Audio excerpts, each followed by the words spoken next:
what I tell everyone. I was born by God's dear grace in an extraordinary place where the stars and stripes and the eagle fly.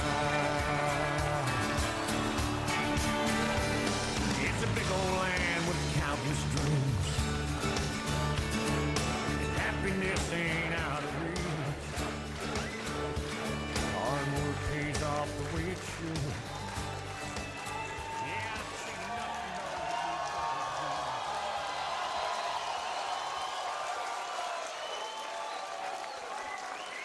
God bless the great state of Indiana.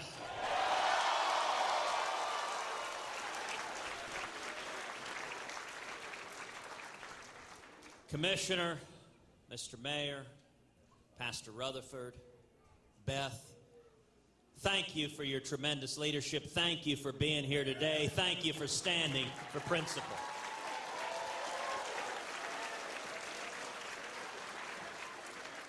And I want to thank all the tremendous patriots, the freedom fighters who are gathered here fighting for our country.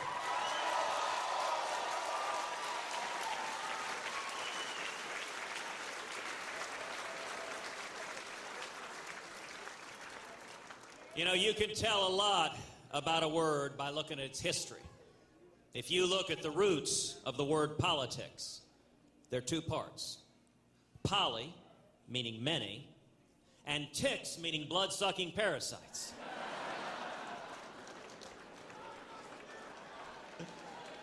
And that is a fairly accurate description of Washington, D.C. But you know, we're here for something a lot more important than politics. We're here because our country's in crisis. Because we're bankrupting our kids and grandkids. Because our constitutional rights are under assault. And because America has receded from leadership in the world. And I am here today with a word of hope and encouragement. All across Indiana and all across this country, people are waking up, and help is on the way.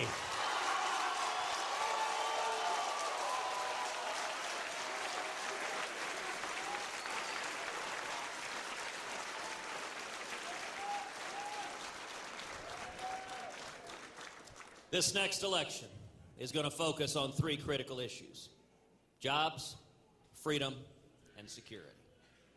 Let's start with jobs. I want to take a minute and talk to all the single moms who are here, who are working 2 and 3 part-time jobs, whose senior hours forcibly reduced to 28, 29 hours a week because Obamacare kicks in at 30 hours a week. I want to talk to all the truck drivers, all the plumbers and mechanics, all the coal miners and union members, all the working men and women with calluses on your hands, who've seen wages stagnate year after year. Cost of living keeps going up, and yet somehow your paycheck doesn't seem to keep pace. I want to talk to all the young people.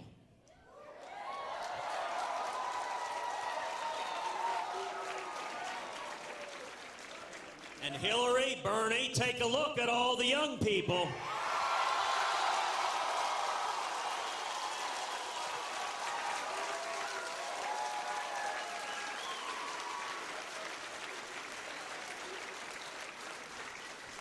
This is not your father's GOP.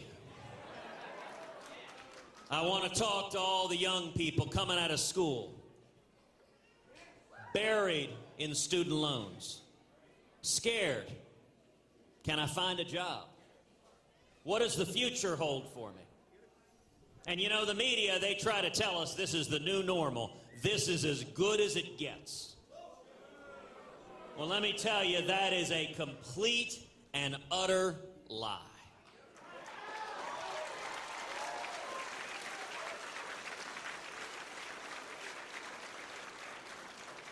You know, it's easy to talk about making America great again. You could even print that on a baseball cap. But the real question is, do you understand the principles and values that made America great in the first place?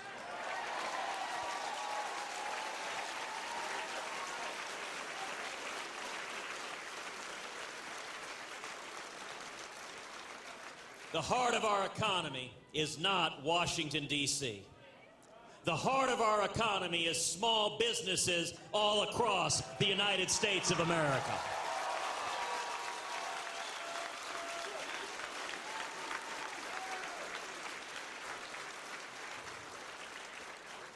And if you want to see the economy take off, you take the boot of the federal government off the back of the necks of small businesses.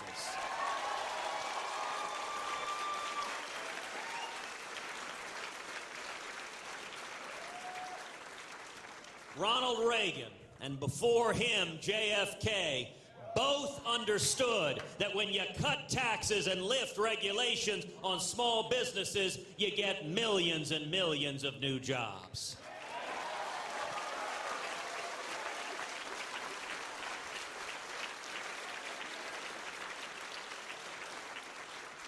I intend to follow the path blazed by Ronald Reagan and JFK. We're going to reduce Washington and grow jobs all across this country.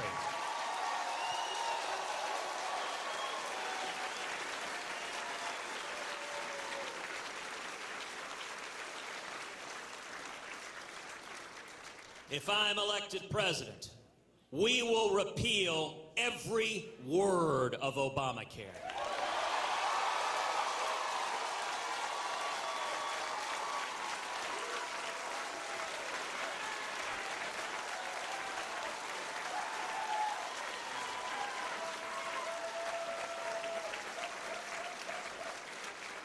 Obamacare is the biggest job killer in America, and in its place, we're going to pass common sense health care reform that makes health insurance personal and portable and affordable and keeps government from getting in between you and your doctor.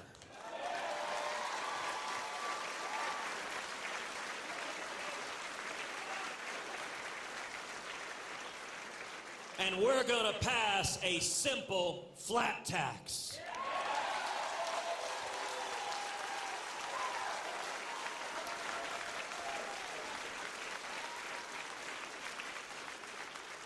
Where every one of us can fill out our taxes on a postcard.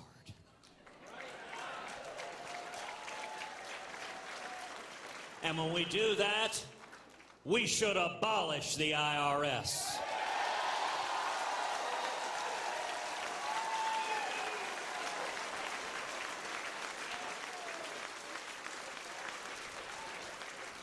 We're going to rein in the EPA.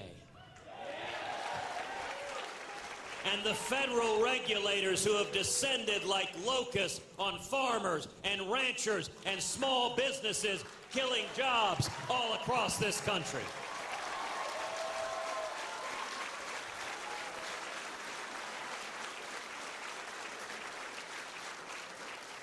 We are going to end the Obama administration's war on coal. And we are going to develop our energy and be energy independent so we don't send billions to nations that hate us.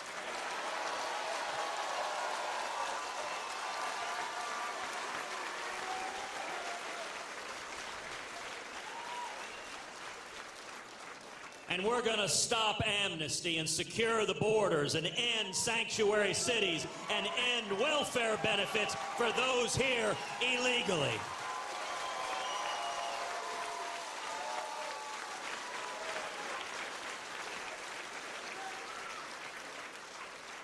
And let me tell you what's going to happen when we do all of that. We're going to see millions and millions of new high-paying jobs. We're going to see jobs coming back from China, coming back from Mexico. We're going to see wages rising again. We're going to see manufacturing jobs coming back to the state of Indiana. We're going to see young people coming out of school with 2, 3, 4, 5 job offers.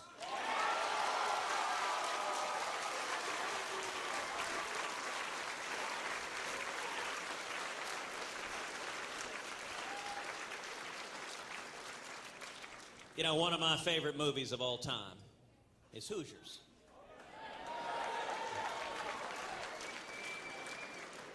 And before I got here, I went online and did a little bit of Googling, looking at lines from that movie. One of the better lines, "Look, mister, there's two kinds of dumb. Guy that gets naked and runs out in the snow and barks at the moon, and the guy who does the same thing in my living room. First one don't matter.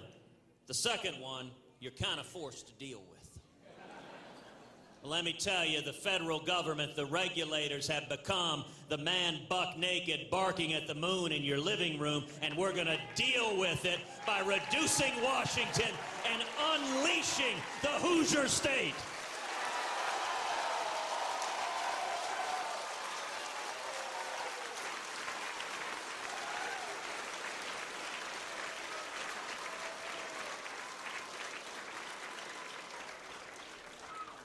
The second critical issue in this election is freedom. In the past several weeks, the passing of Justice Scalia underscored for all of us the stakes of this election. It's not just one, but two branches of the federal government that hang in the balance. If you value religious liberty, the right to live according to your faith and your conscience, the right of every one of us to seek out and worship God Almighty without government getting in the way.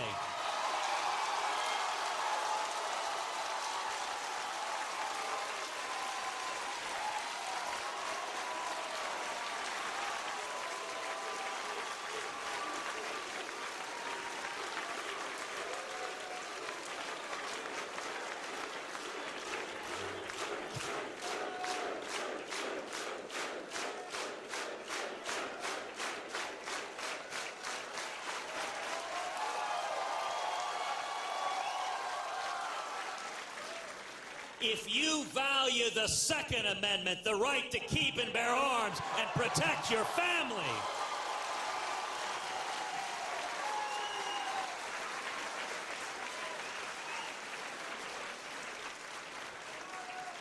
then we are just one liberal justice away from a radical 5-justice majority that would strip away those rights and the rest of the rights in the Bill of Rights of Americans all across this country. Now, you know, a couple of debates ago, Hugh Hewitt asked all of us about religious liberty and the Supreme Court. And Donald Trump turned to me and he said, "Ted, I've known a lot more politicians than you have." Well, in that, he is clearly correct. Donald Trump has been supporting liberal Democrats for 40 years. I have no experience with that.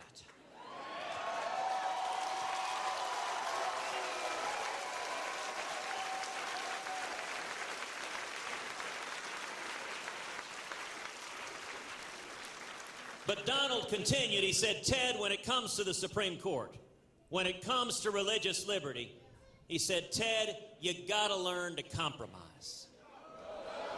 You gotta learn to cut deals with the Democrats and to go along to get along."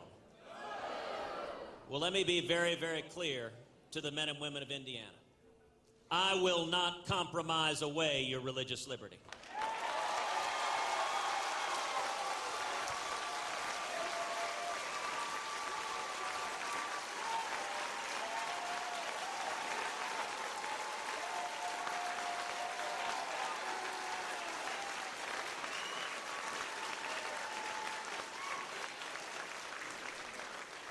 And I will not compromise away your Second Amendment right to keep and bear arms.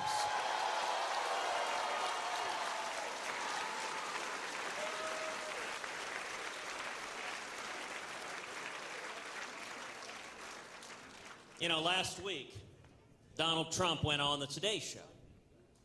And on that show, he agreed with Hillary Clinton and Barack Obama that a grown man should be able to use the little girl's restroom.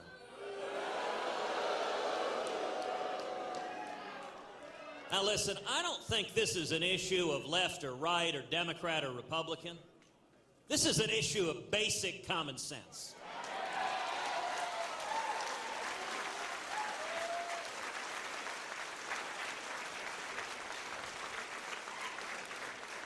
I am the father of 2 young girls, and it is basic common sense that a grown adult man, a stranger, should not be alone in a restroom with a little girl.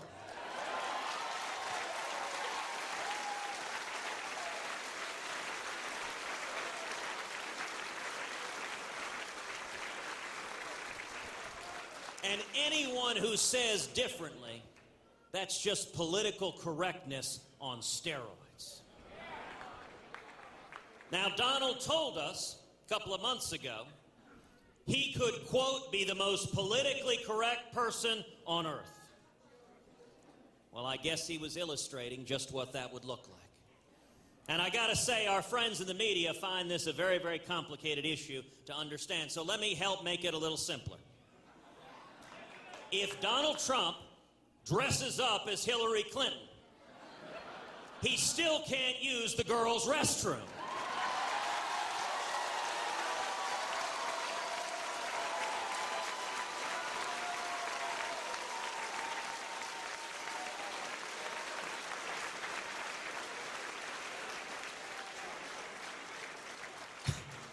And I apologize for implanting that image to haunt you later tonight.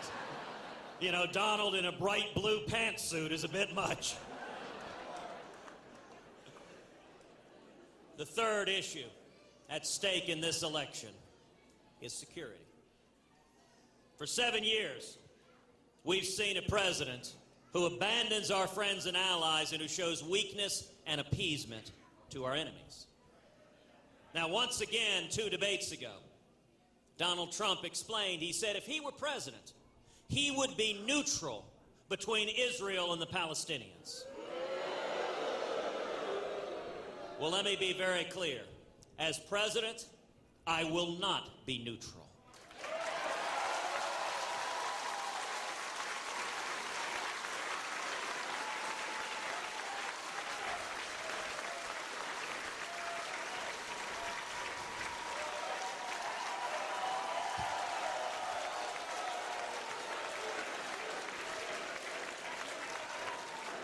America will stand unapologetically with the nation of Israel.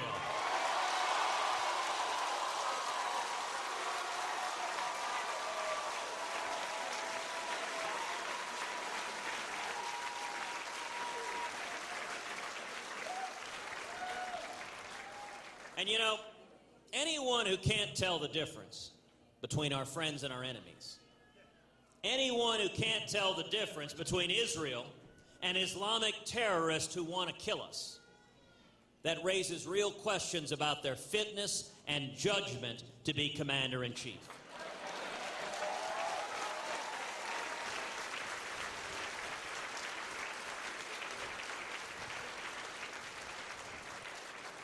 For 7 years, we have seen our military weakened, our readiness undermined, morale of the troops plummeting. And you know, as a nation, this is not the first time we've seen this. We've seen another liberal Democratic president, Jimmy Carter, weaken and undermine the military. And then in January 1981, Ronald Reagan came into office.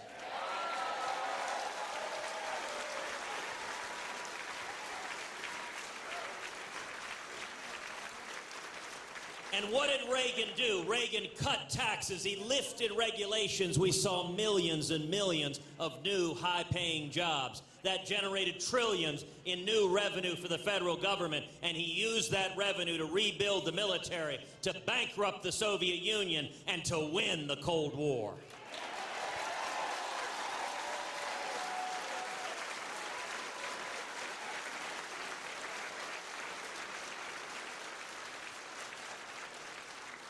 I intend to do the exact same thing with radical Islamic terrorism.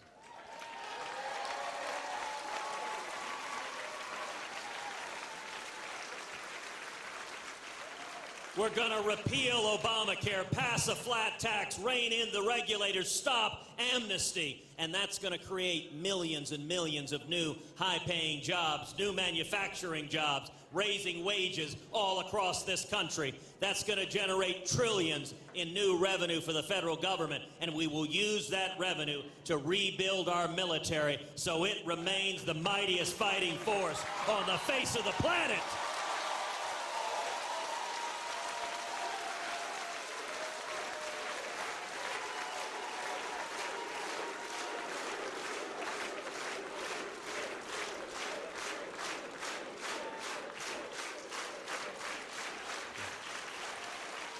We will have a commander-in-chief who stands up and says to the world, we will defeat radical Islamic terrorism.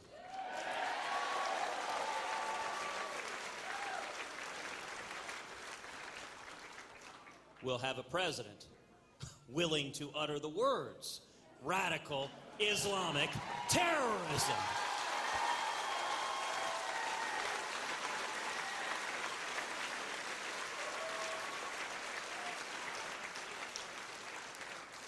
You know, one of the saddest things we've seen over the last 7 years has been this president sending our fighting men and women into combat with rules of engagement so strict that their arms are tied behind their backs, that they cannot fight, they cannot win, they cannot defeat the enemy. That is wrong. It is immoral. And mark my words, in January 2017, it will end.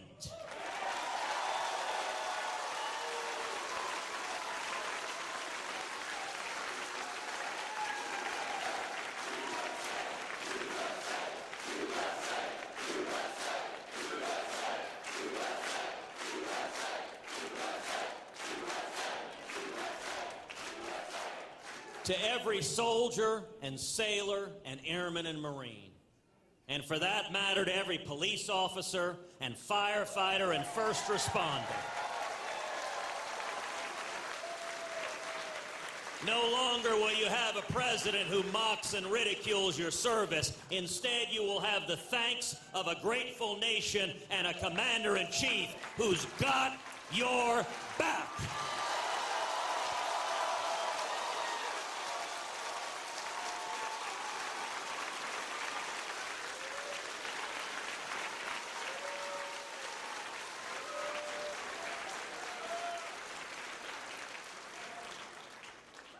So let's talk a little politics. This past year has been an interesting year. Hadn't been boring. You know, we started the race with 17 candidates on the Republican side, an amazingly talented, diverse, young, dynamic field. What a contrast with the Democrats. You know, the Democratic field consists of a wild-eyed socialist with ideas that are dangerous for America and the world, and Bernie Sanders.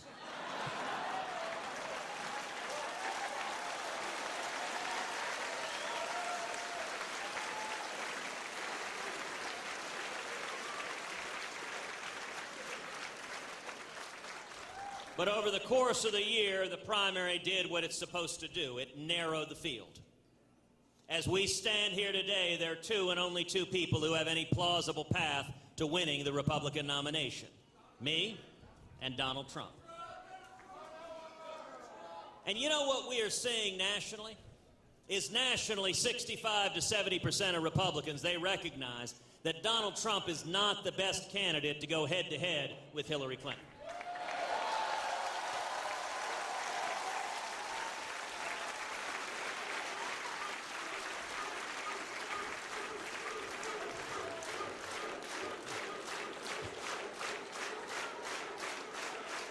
That if Donald is the nominee, Hillary wins, and she wins by double digits.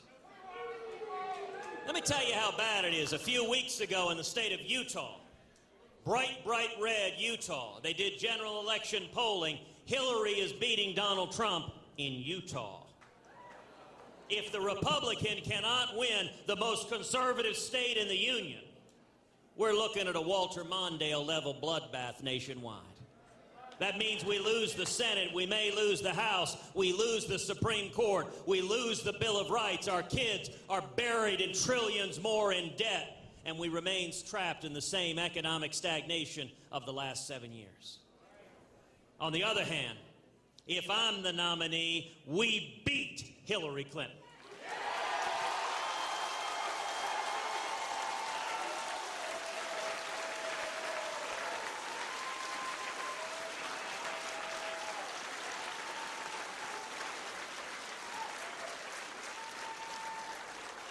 We beat her in the key swing states. We beat her with independents. And get this, right now, we are leading Hillary Clinton with young people by double digits.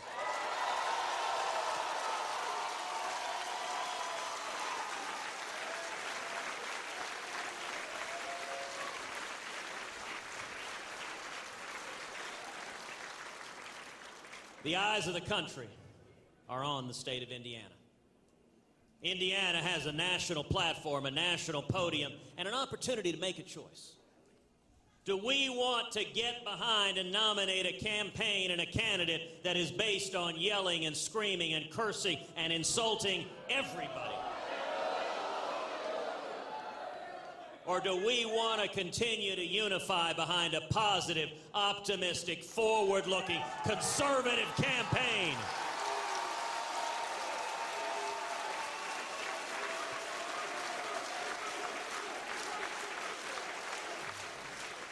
Based on real policy solutions to the problems facing this country.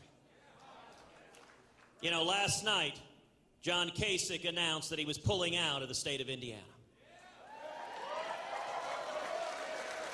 He's focusing his attention on other states. What that means is that Indiana gets a straight and direct choice between our campaign and Donald Trump.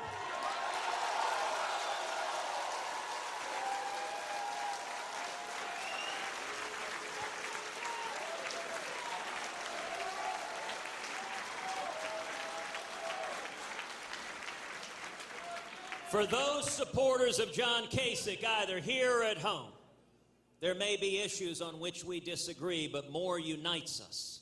If you don't want to see Donald Trump as the nominee, if you don't want to see Hillary Clinton as the next president, then I ask you to join us, because this is the only campaign that can and will beat Donald Trump and then Hillary Clinton.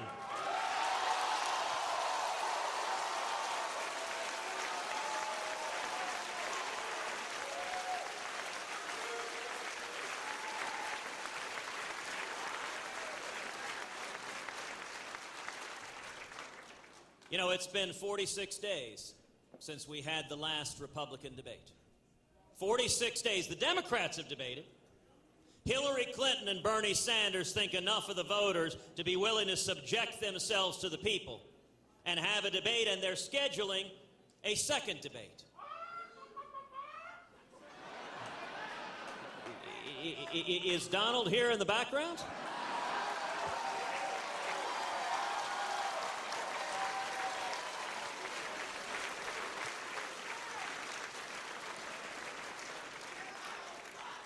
You know, Donald is very, very fond of telling all of us how big and tough and strong he is.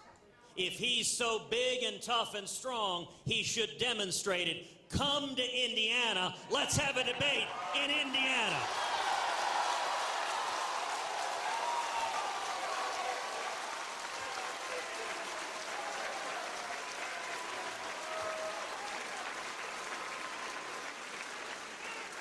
And I recognize that Donald Trump finds Megyn Kelly very, very frightening. So if the moderators scare you, let's have a town hall with the questions from Hoosiers asking the questions the American people want to know the answers to.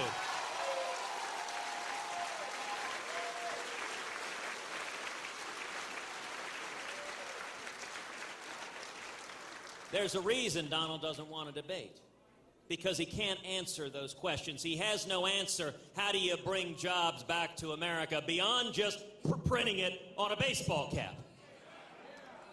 The key to jobs, as I explained, ma'am, Jobs come from small businesses, which produce 2/3 of all the new jobs in our economy. The way you turn around jobs is you reduce the burdens on small businesses, the taxes, the regulations. Donald Trump, however, agrees with Hillary Clinton that we should raise taxes. That kills jobs. Donald Trump has proposed a 40% tariff, which is a tax on all of you. I think raising your taxes by 40% would kill jobs all across this country. And Donald Trump supports the individual mandate in Obamacare, just like Hillary Clinton. Those kill jobs. And Donald can't explain it, so he won't stand on that stage, and he won't show the respect that the men and women of Indiana deserve. This is a basic choice. It's a choice that's going to make a difference for Indiana. It's going to make a difference. Actually, Carrier, that's a very good example. So, ma'am, the young lady in front asked about Carrier. Carrier left this country because the Obama administration drove Carrier out. It put onerous taxes and regulations. The Department of Energy issued over 200 rules and regulations, some 50 of which directly impacted Carrier. Now let's talk about solutions to Carrier, because Donald has an answer. Donald's answer is the same as Hillary Clinton and Barack Obama's, which is Donald says, I'm going to punish Carrier. I'm going to use the force of the federal government to punish any company that flees the regulations of the federal government. That's exactly what Barack Obama says. It's exactly what Hillary Clinton says. That's what big government liberals do. They use the power of government to punish you if they don't like what you're doing. Here's what I'm going to do for Carrier. Here's what I'm going to do for Carrier. We're going to pass a flat tax, lift the regulations, lift the burdens that drove them overseas, and in a few years, Carrier and companies all over the world are going to be coming back to America, not because some bully threatened them, but because we created the most attractive, job-creating environment on the face of the earth.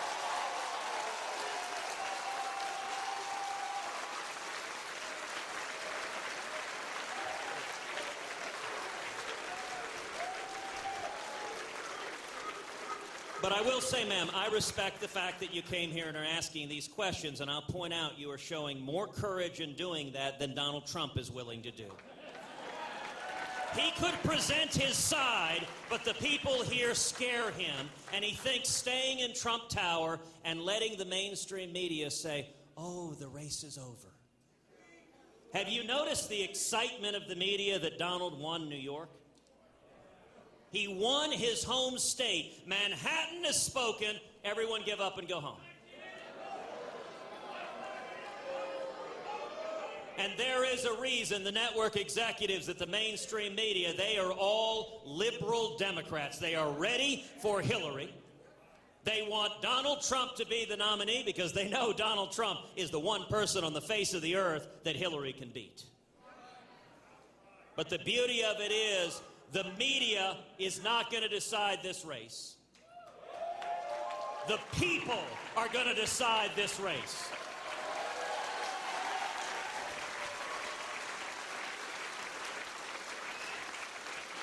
And so I want to ask everyone here. I want to ask everyone here. If you don't want to see Hillary Clinton as the next president, if you want to see jobs and freedom and security, if you want to get back to our founding principles, if you want to expand opportunity, hold on one second. Let's hold this for a second. Here, clear out some space, please. Here.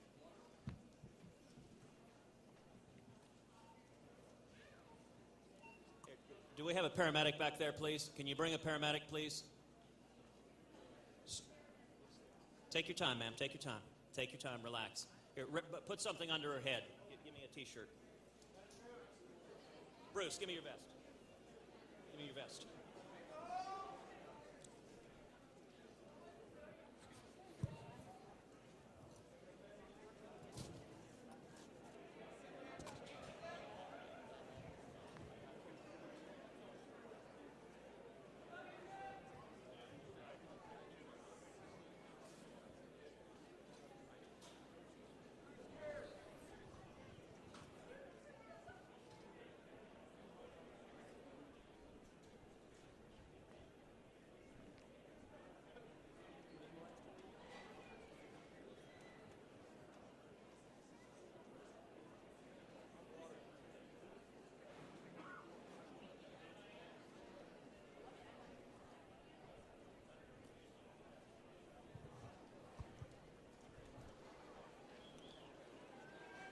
All right, a round of applause for the young lady.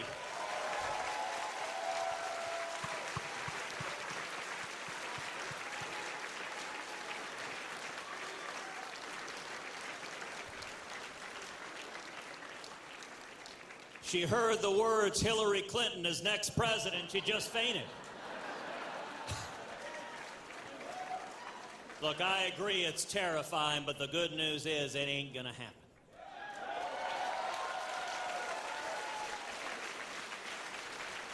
And if you don't want to see it happen, then I want to ask each and every one of you, a week from tomorrow on Election Day here in Indiana, come out and vote for me 10 times.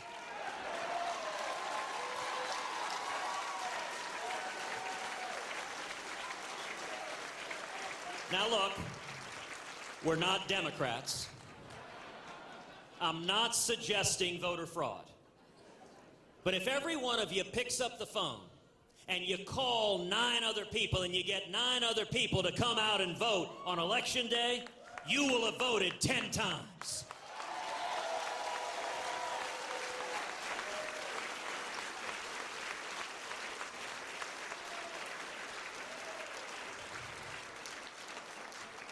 And let me tell you, maybe you're not yet old enough to vote. If you get 10 other people to vote on Election Day, you will have voted 10 times before you turn 18.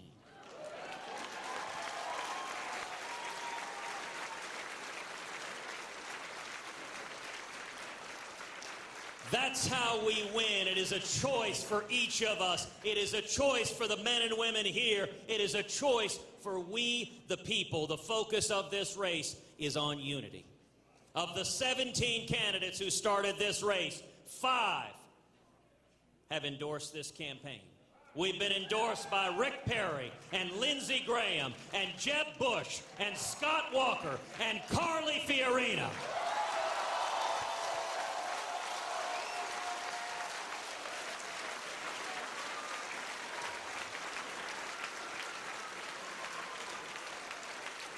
And when you throw into the mix Mike Lee and Glenn Beck and Mark Levin,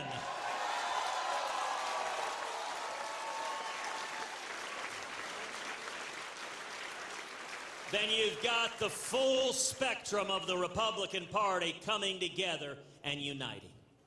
If we unite as a party, we will win this nomination. And if we unite as a country, we will win the general election. We will beat Hillary Clinton. We will turn the country around.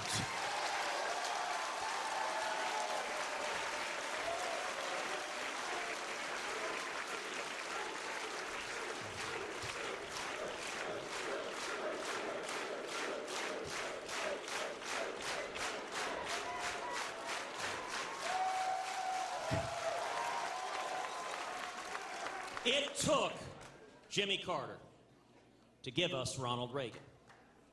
And I am convinced the most long-lasting legacy of Barack Obama is going to be a new generation of leaders in the Republican Party who stand and fight for liberty, who stand and fight for the Constitution, and who stand and fight for the Judeo-Christian values that built this great nation. Thank you, and God bless you.